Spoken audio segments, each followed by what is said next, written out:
Up to about 10,000 years ago, we were living in harmony in natural systems, hunter-gatherers, and about 10,000 years ago, of course, we started sort of building populations, and that forced us to get into more and more intensive food gathering and, of course, into agriculture in settled communities.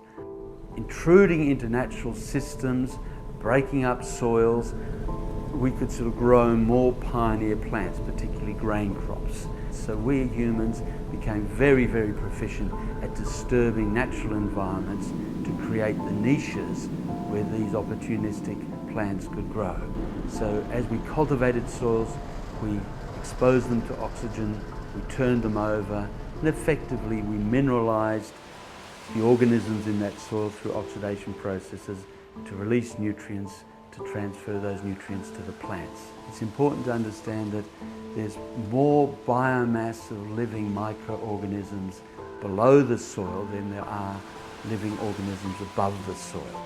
And by our agriculture, we effectively have killed those organisms to release those nutrient pools, which is then a key part of that productivity. Now, the story at the whole round is though that this is mining, this is extractive nutrient harvesting, and it's not sustainable. And of course, right through history, we've had civilization after civilization collapse once they have completely extracted and exploited their soil resources.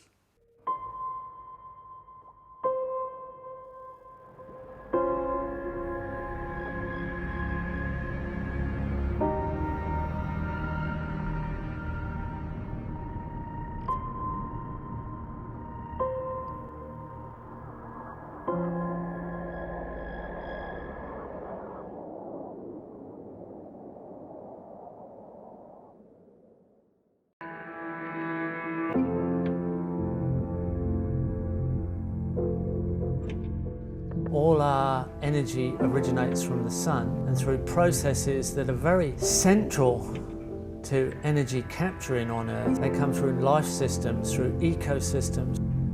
So through the processes of photosynthesis, the sun's energy are captured in base carbon, starches, sugars, and converted through the soil into our food chain and into our supply lines.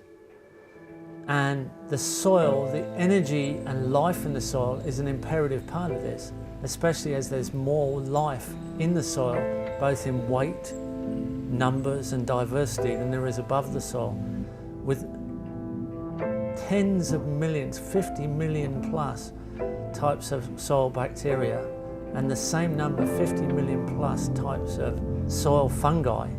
Really, science has only just started to open that door and say we must understand this to harvest this life energy, these processes that actually convert the minerals of the soil through the food chain to our health and the health of all living things on Earth.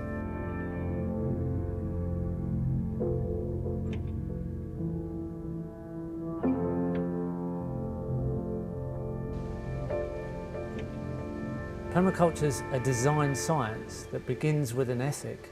It works with natural systems so that the human footprint is a beneficial one rather than a negative footprint.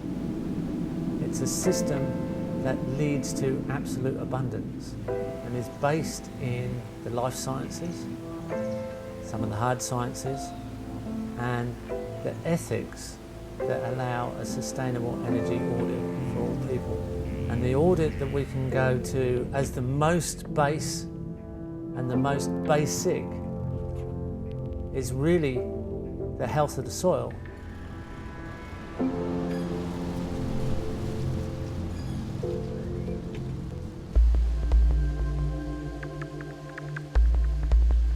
Some 25 years ago we were doing work Cooloola and Fraser Island in Queensland, and there we've got this wonderful paradox. It's unexplainable on the surface, but actually it's quite exquisite when you understand it. We have rainforests, the most bioproductive terrestrial ecosystem on the Earth, growing on sand dunes, effectively glass beads, silicon dioxide with very, very small traces of nutrients. And of course the question is, how is it possible that this bioproductive system can grow on these soils with no nutrients effectively? And of course they do that by microorganisms, symbiotic associations on the roots of these rainforest plants, very, very rapidly cycling the nutrients so that one molecule of phosphorus might move through an ecosystem like a rainforest 1,000 times faster than the same phosphorus molecule in an adjacent heathland with the same climate on the same soil, but where these activities aren't enabling that bioproductivity to occur. And so the lesson is, what are the processes, the organisms, what are the factors controlling in this difference in bioproductivities? What has caused that heathland ecology, microbial ecology effectively to crash and be so sort of reduced? And of course the question for us is, can we look at those rainforests and can we design agricultural ecologies which also use these efficient cycling systems to provide the nutrition and the bioproductivity in our food security and future? We have to rapidly move away from that mining and extraction and biocidal approach to agriculture and go back into our effective, sustained cycling ecology, capturing the power of those rainforest processes in our agricultural systems. We all accept the fact that our bodies don't work unless they're hydrated, that an animal's body doesn't work, that a plant doesn't work unless it's hydrated, and we totally ignore the fact that the body of land we walk on, carrying around our water bottles, is dehydrated, severely dehydrated in so much of this planet.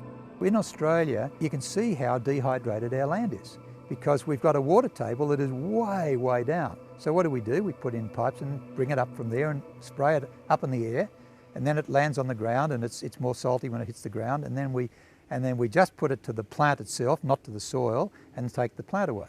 So it's really, we've got things a bit upside down, but all with good intention. I'm not blaming anybody, it's just the way it's happened, but we've got the wake-up call.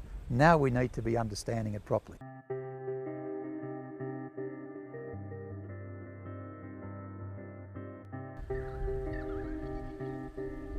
Here we have a pond which has captured the water, but what it has done is actually captured the water across the whole sedimentary infill.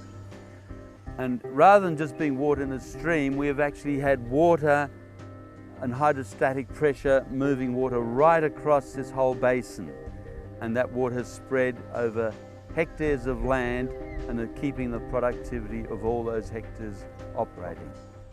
We have valley fills, sediments that have filled in valleys, and before Europeans arrived, these were then constantly recharged by water on the surface, and in a sense this is where most of the water in the landscape was, in soil reservoirs. With European agriculture we've overgrazed these and incised the streams, so these valley fills were in a sense desiccated and drained. And in that we lost most of the moisture retention capacity of these landscapes. And what we see behind us, while it may look untidy again, is actually wonderful blossoming. The whole landscape is regenerating through weeds. But these aren't weeds, these are plants that are colonizing the deeper subsoils and restoring those deeper subsoils and rebuilding those deeper subsoils. And so then reusing that whole hydrology. And it's these weeds that actually will die off in a year or so's time once that soil is recharged, restored, and be replaced then progressively with more and more productive pastures. This is actually the challenge they have. We have a very low, narrow topsoil and a very hard, concrete, blocky subsoil. And the challenge is in the root ecology is to get roots colonizing down 70, 80 centimeters into the soil, because this is where the in-soil moisture reservoir has to be. And the thistles actually are doing that because they have deep, powerful tap roots that basically break up this structure, but most importantly put organic matter, humates, into that deeper subsoil, which is then allowing other roots to follow and other biology to follow into that soil. There's about 5 kilometres of creek here, and it was just like a drain, with steep sides, and the creek was usually very low, but then in high flows the water would just flow straight down the creek. It wouldn't go into the floodplain at all. We created the leaky weir so the water flows through there all the time. It's not damming water, but enough is held back to create the ponds and to lift the water level so that the water can soak into the floodplain and raise the whole water table under the floodplain and filter the water as it goes through the floodplain for going downstream. We should never have to drink treated water in our cities because the water should all be filtered out in all of the floodplains. That's where it used to be, and that's where it can still be done. But we've got to restore it all, so we've got to do this sort of work to get the vegetation going and to get the hydration going. We have to farm organically. We cannot use chemicals or artificial fertilisers. Everybody's done it with good intention, so it's no point in blaming the past, but we're here to care for our land and for the next generation. And there's amazing things going on around the world, all over the world, in biological ways of treating our landscapes and of farming very productively. Well, we have about 12,000 laying hens at the moment. Each flock of 1,000 has a 20-acre paddock, and they graze over that whole paddock. So you can see the principles of them being totally free range. They love to be outside, and they're really basically forest birds, so they'll automatically go inside for shelter at night. They're eating flies and bugs and scratching in the soil and having their dust baths and also having a lot of fun. We cannot say what the chickens are eating out there in the field. They're totally natural, and so we can't define the nutritional value of the eggs by the feed that goes into them.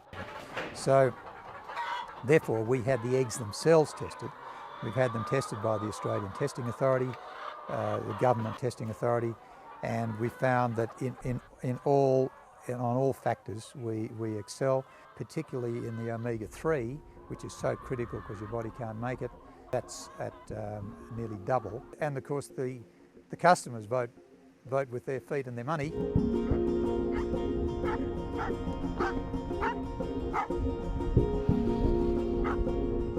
We need people to act, and people are then something that are not inherently damaging or not inherently the major problem, but are the major solution to the situation we're in now. It's great to feel and to know that what you're doing is producing a product that there's nothing better on the planet. And it's a great feeling.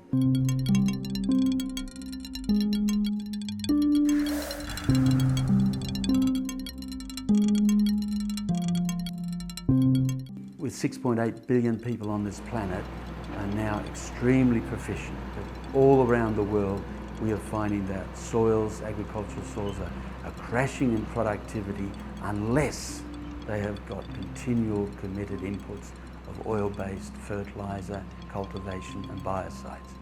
And as the end of oil creates shortages, we are going to have to rapidly move back to biological farming, sustainable farming. There is only one way we can do that, and that is to rebuild those natural biological systems that have been operating for 400 million years, to rebuild that nutrient cycling process that sustained those natural systems.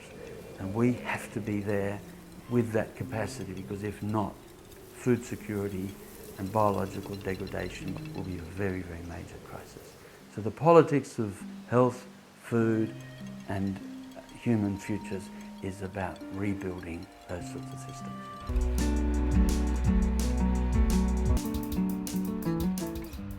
We started the business Wild Out Living Soils. Living mean that we realised that the soils need to be living. The microorganisms in there to recycle nutrients and have healthier and more nutritious plants.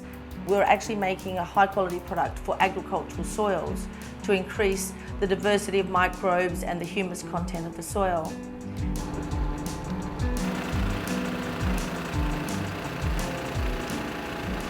We've created this ideal environment for the plant to grow in. The roots can go down, they can get down further into the soil, they will be coated in exudates or soil, that's the rhizosphere.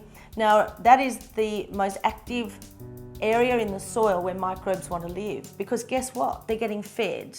They're getting fed 30% of the glucose made from photosynthesis are put down into that root zone in the day. Every day they're getting fed.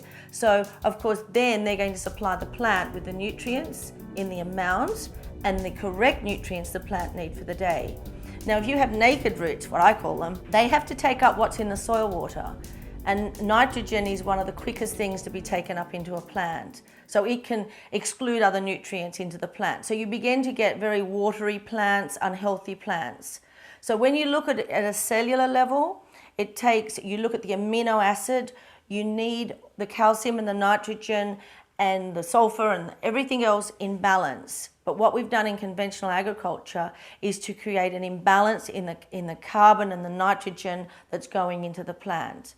So once you start to build healthy cells, then you will build healthy plants. Well, guess what? You have healthy plants, you're not going to be needing insecticides, herbicides, every other side. And what is side? Suicide, genocide. It means to kill.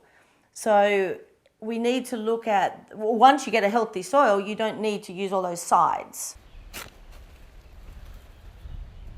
We are doing everything we can to enhance the biological system. And when you pick up a small germinated root of a new crop and you see exudates around the first 3 or 4 root systems, even after a week's germination, and you see that there's no burning tip from over nitrogenization in the plant, and it's a healthy looking plant, it's a really great start to anything that's living. Your animals start to have better weight gains, better yields at the end of the day, and it's a much happier system to work under. It's a living system. It's a living process, an aerobic process. We add other microbes to the process. We use a humidifier, which then starts to build the humic acids and the humic ions, which are the base of fertility in the soil, the humus. The wonderful thing about it is that you're doing a natural fertility system from your own district. You're actually building fertility in your own patch. By providing and making a humified compost, you're having the ability of providing diversified microbiology, the humic acids, the minerals, as well as what we're terribly depleted in is organic carbon in the soil and humus in the soil.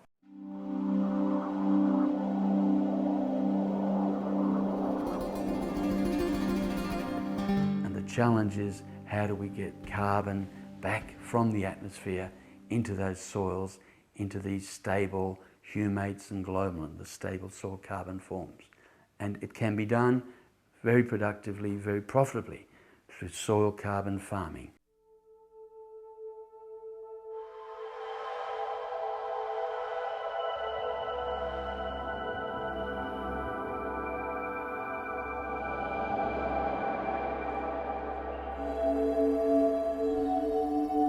We've been prescription farmers for heavily, I'd say the last 25, 30 years, very, very heavily prescription farmers.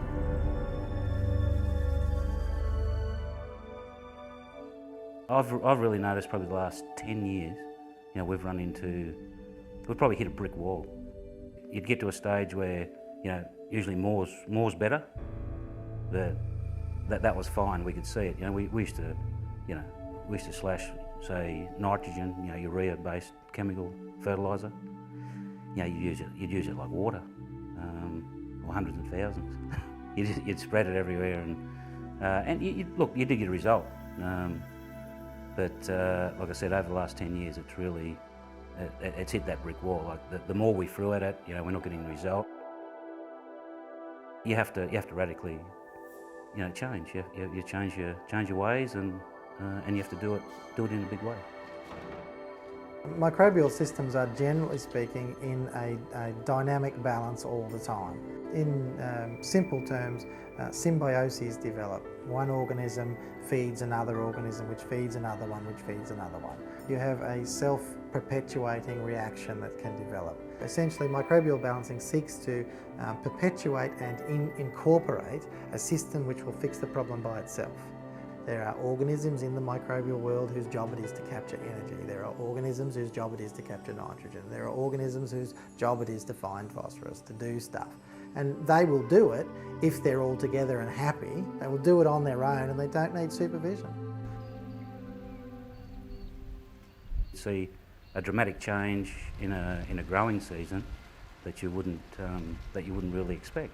You know, you're not supposed to, because you're thinking it's you doubt yourself when you do it, but to see the result is very encouraging. Naturally, you do see straight up. You see the water retention that you do keep, that critical part of the year around here in October. We know the rain's coming out late September, October. You still got moisture in the soil where your trial plots that you haven't treated, they're dry. The ease of application of cultivation, the following season, you're not using as much energy to put the crop in, and cost, and your cost is a big thing. But what is cost if you haven't got your soil right? I'll go back to prescription farming. Well, that was fine. Like we just, we're just raping and pillaging the soil. That's all we're doing. We didn't put anything back in. What we put back in was a chemical-based nutrient, and it did nothing. All that did was enhance weed growth. And when we turn around the other way, we've found that our soils they're more friable. They're holding the moisture. Farming's just not you just go out and do it. You'll go broke if you don't do the right things. But you still have to step out of the square a little bit too. He's started on this biological fertiliser, and I've just been noticing the difference between what I do and what he does. We seem to be running out of moisture right at the very end of the year, like at harvest time. We need another inch of rain, we don't get it. His crops seem to hang on better than our crops do. Soil structure even looks better, like you get your hands in the dirt, the dirt just looks healthier. The ground's it's chalk and cheese between the two different paddocks, and they're only a road between them, so there's no real soil difference. It's just the biological stuff that he sprays on, which I don't really know what it is or know nothing about. It just seems to be doing a fantastic job. And I'm going to try starting to use it this year for the first year.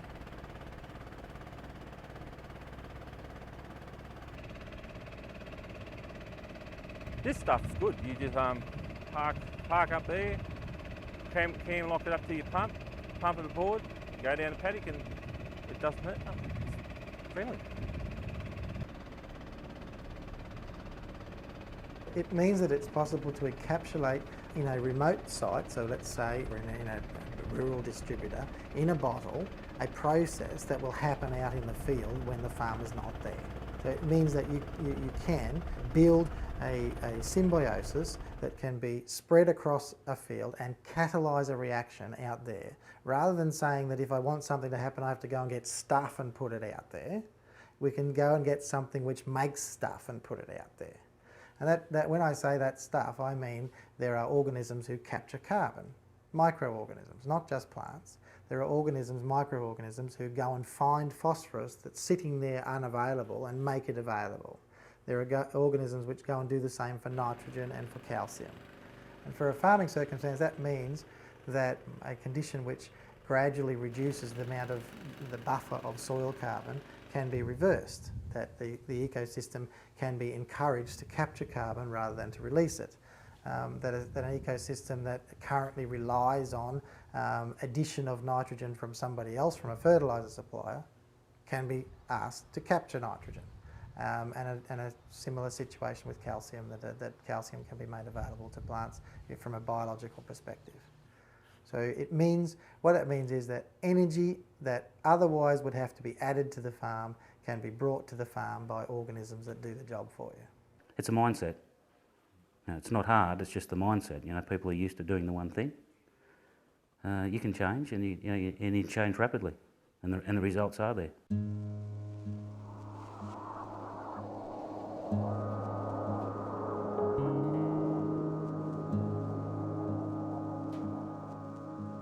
Three main reasons we've found that farmers are increasingly coming towards the biological liquid fertilisers are, first and foremost, I suppose, the sheer cost of chemical fertilisers has skyrocketed over the past few years.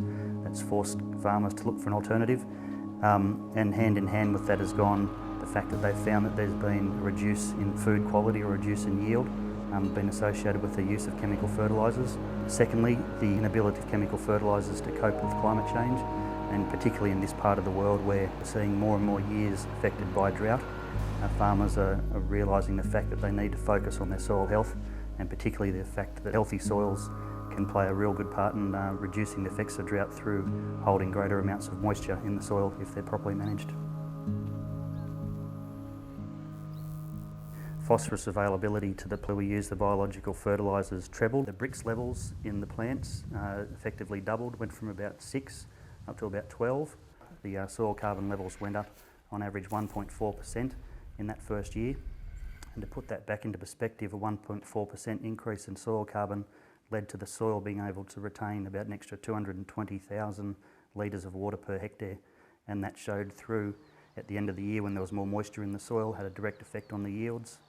And the yields last year went from 1.3 tonnes per hectare, where the farmers were using the traditional chemical fertilisers, up to just about 3.5 tonnes per hectare where they were using the biological fertilisers.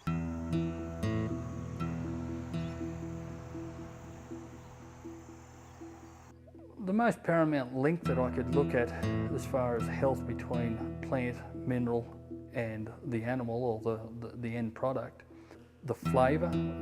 I've never tasted flavour in our vegetable side of things. The meat is a lot heavier, it's denser by weight, and we've achieved that through some remarkable results, and we know that those results have come back because when we sell our animals over the hook, we know what the yield is compared to with what they've been weighed when they left the farm.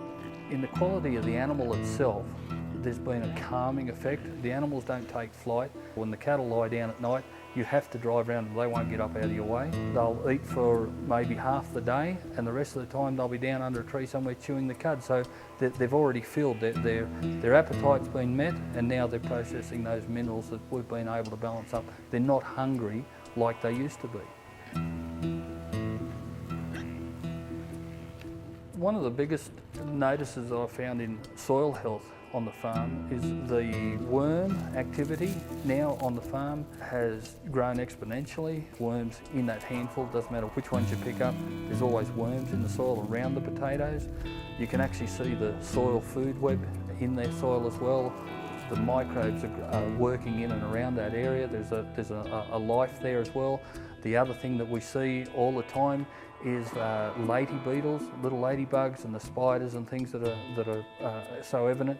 When I first took over the place, it was very chemically grown. The farm was producing produce mainly through a chemical production. The red-legged earth mite, the lucerne flea, everything like that was just overboard. And within 12 months, and I was surprised at how fast it came around, the turnaround, all those animals have disappeared. I never ever sprayed for any bugs whatsoever on the farm since I changed it to biological from the chemical system.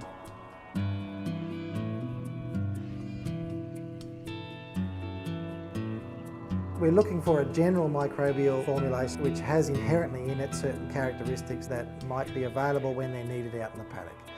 Having said that, the farmer says to us, we have such and such a problem. The farmer might be a banana farmer who needs to have calcium in the leaves and the stems of the plant at a certain ratio before the banana plant will make bananas. So they need to have calcium at that certain level. If that calcium is not available in the soil, the plant can't do it, can't produce good bananas.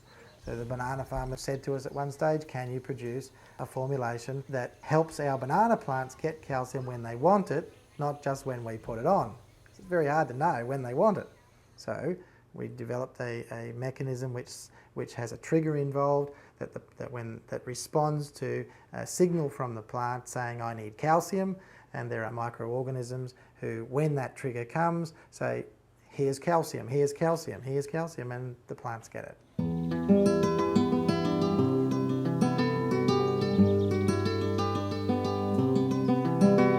A good banana you should be able to eat and enjoy.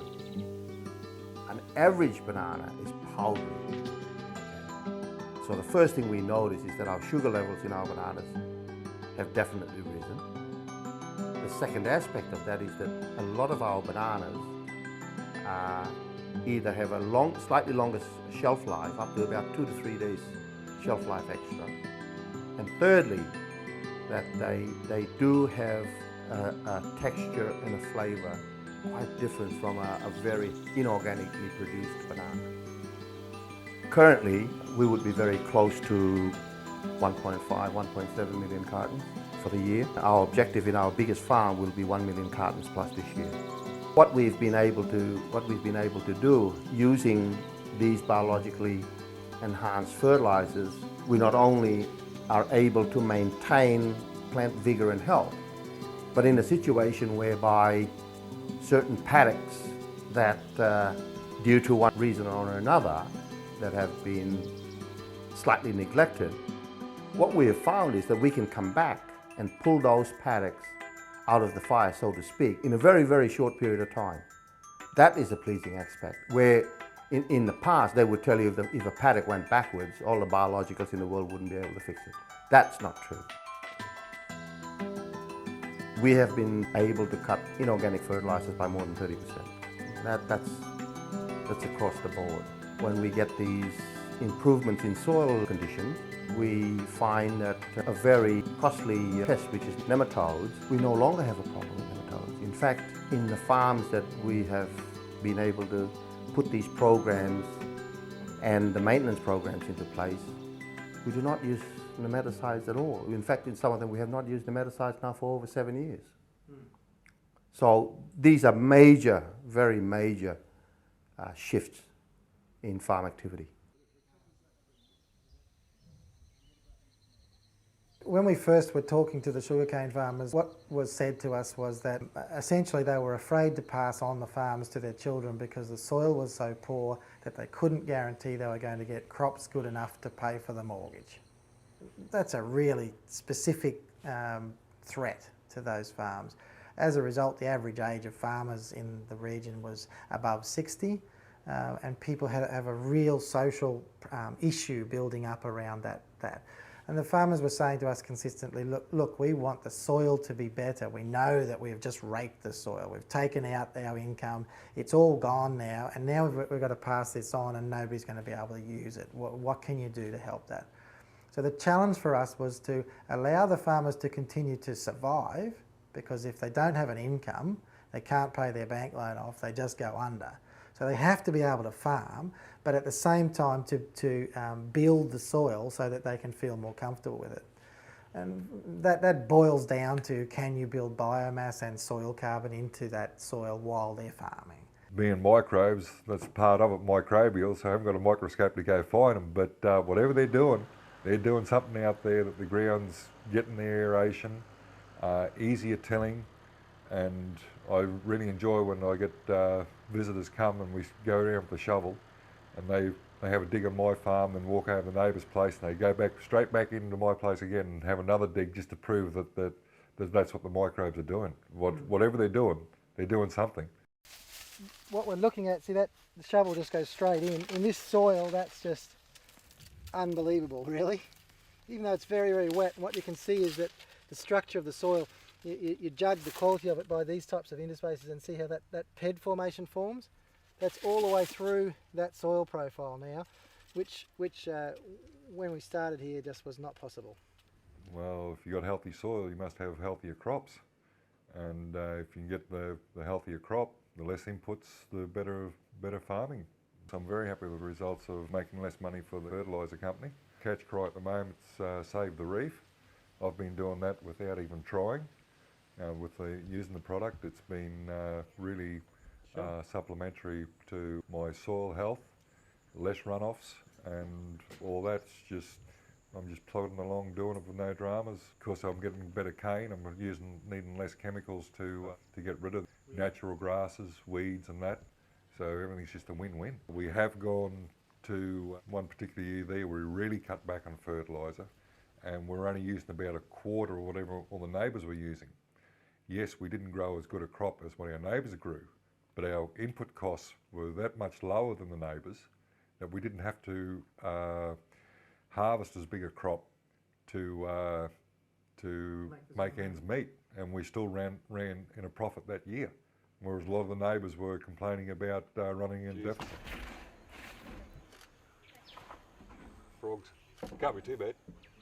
I know when it's stored on farm it can get a bit strong to the nose, but that's the microbes doing their natural thing. It just seems to be a lot more comfortable flowing along. Everything just, the cropping seems to be, we don't seem to get big highs or big lows. We seem to get a more average cropping all around.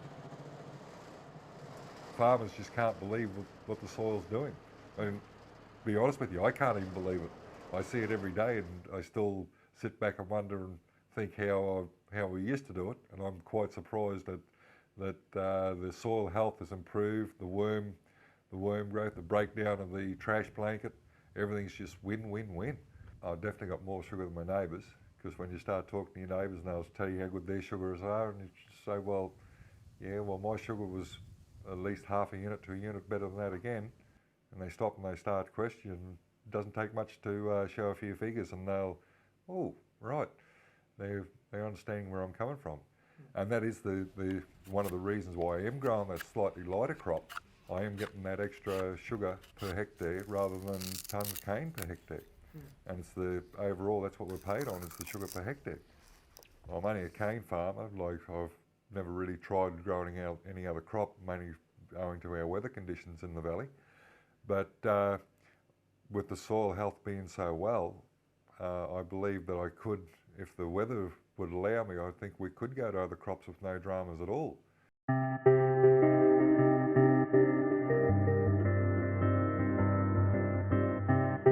There is a conventional wisdom that says because there's so much heat and moisture, all the carbon gets chewed up really quickly in the soil, so you can't grow carbon. There's a conventional wisdom that would say that. It would say that where it's too hot and wet, you can't build your carbon in your soil. We've always had plenty of rejects at the end of our packing shed. Well, the idea was thought, well, see what happens if we can turn all that stuff into some sort of liquid fertiliser and what it becomes. The whole thing started from there, and through that we've built machinery that pulverises that sort of material to make it for all the microbes to attach itself to it and break it down and extract all the goodness out that's in there. And it's a very stable product. Like, it doesn't matter whether you can go back and use it in 1 week or 6 months, and it's basically still the same. I mean, we've always been sceptical about different things, different ways of farming and whatever, and probably the biggest thing here is like our carbon levels. Like, we got none. They're terrible, so to speak.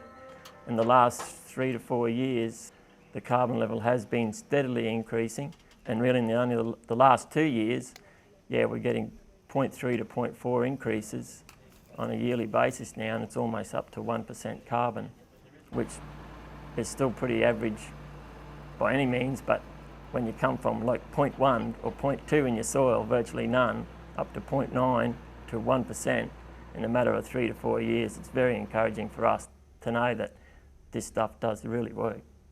Yeah, one of the things that we have noticed, especially with our vine crops like the pumpkins and stuff like that, we seem to be getting really good plant vigour, really high bush, with that 30 to 38% cut in nitrogen. So yeah, it's amazing like that. We didn't think that sort of thing would happen with biology, but it certainly does. Like, it's proved to us that, yeah, no, we're getting good growth in that, and our yields are maintaining. So it's no, it's all win-win.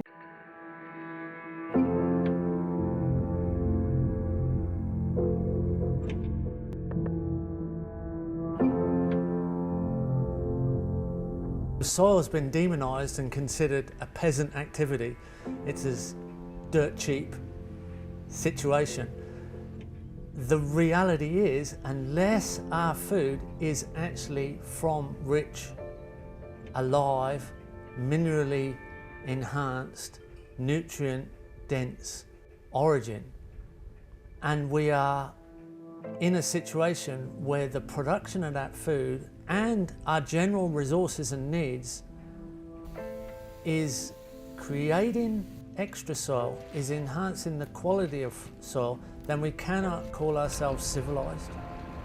We cannot call ourselves advanced or intelligent, and we're actually operating under an illusion, right, of academia, because our base resource is depleting and we don't yet even understand it. We have killed that selective interface between the physical and the biological. We have killed those microbial membranes that previously protected us and ensured nutrient balances in our plants, in our animals, and in our food systems. Probiotic approach was better than an antibiotic approach because the premise of antibiotics said that you wipe something out. It's becoming brutally obvious now that the premise of something being clean and something being better adapted for our use by virtue of killing something else is a dead-end trail. By trying to knock something out that we thought was bad for us, we also knocked out all of our own protection. And you know, that comes down to a basic understanding that nature that manages risk by diversity. Sometimes we, the public, have too higher expectation of politicians and public servants. They are there really to respond to us. They're not necessarily there to lead us. The lead must come from us. And there are leaders amongst us, of course, but it needs to come from that level. It's a word lesson versus a world lesson. A word lesson is describing an apple. A world lesson is eating it. So we have to get these people who make the decisions to get them to come and taste the apple. Then they get the emotional feel of it, and then things will happen. Where a cycle or a dynamic reaction is occurring, you always need to have the organisms that are there at the end of the train also present at the beginning of the train so that the whole cycle continues. And if we don't go back to where we discovered that disinfection and pasteurisation were the way to stay alive and reinvent that process from there to include the incorporation of all the other things that keep us alive, we're in trouble. There's one thing on this planet that they're not making much more of at all, and that's land. And in the long run, our food security, our water security, our welfare depends on how well we manage that land for the welfare of not just us, but all living things. And it's the actual natural capital value of that land and what we do through our management to enhance it that is really value. That's where the source of value is, but that's where the source of our well-being will come from.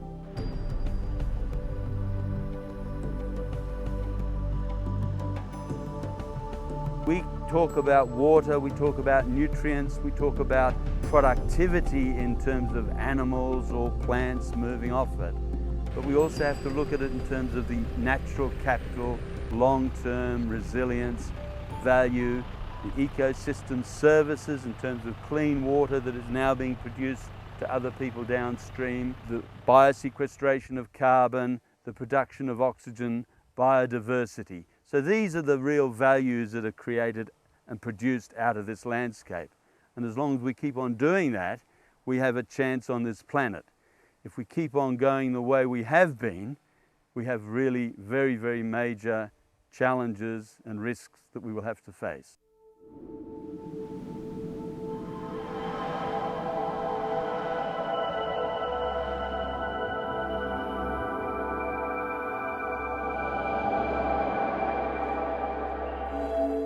Well, back to that good old healthy soil. If we've got healthy soil, it must be an advantage for the next generation to take over the farm.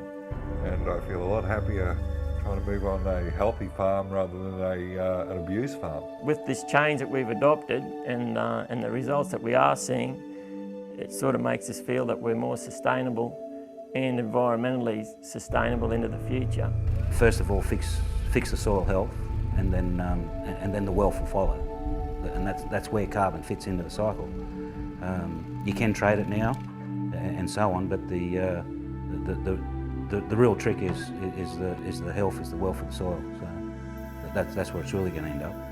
And the carrot for the farmer, the good farmer, he will reap the rewards when he fixes his primary problem, and that's fix the soil, and the rest will fix itself.